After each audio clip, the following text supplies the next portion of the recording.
Next, you can actually schedule your charging for a specific time. So if your electricity rate is cheaper overnight, like between midnight and 6 a.m., and you only want to charge between those hours, here's how you do that.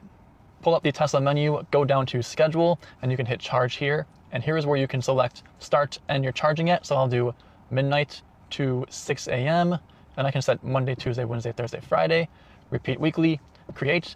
And now you can see I scheduled my charge to only charge between those hours, no matter when my car is plugged in. You can also do the same exact thing from your Tesla app from the schedule charging tab. Same idea, same kind of menu. Now we all know Teslas have a ton of cameras. One way you can view all of them from all different angles at the same time, if you go to your menu and go to service, you can go down to this button that is called camera preview. So there I am right there. What up, y'all? But if you go to main, wide, left door, left fender, you have all these options to view all of your cameras. So if, for example, your autopilot or FSD is not working the best, maybe there's a smudge on one of your cameras, and if you want to check it out and see where it's at, you can do this here.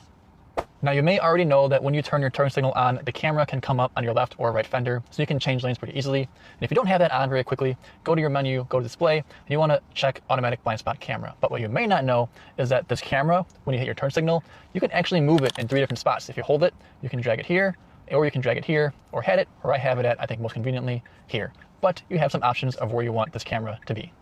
Next, I want to talk about a really cool setting called Auto Shift. To enable it, go to your menu, go Dynamics, and go down here to Auto Shift Beta and turn it on. Now you may know that you can pull up the Tesla Theater and you can watch Netflix, YouTube, and all of these other apps right here from your Tesla. But if you want more than just this, there is a way to do that. If you go to your apps and open up your browser, you can bookmark this website called abettertheater.com. I'll show you guys here, and it has a bunch of other apps that you can actually watch things from. So for me, for example, if I want to watch live sports on ESPN from my Tesla, I can go here, click on ESPN, close this ad here, and I can just watch live sports on ESPN, which is pretty cool.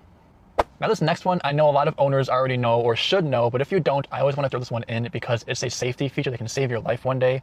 The button to open the doors works just fine, but if for some reason it doesn't, like if you're in a severe accident and your electronics all go out, there is a manual door release.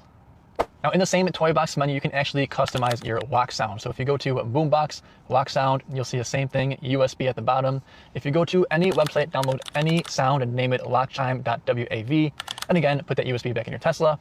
If you select USB for your lock sound, whenever your car locks, it will make the sound that you downloaded on your USB.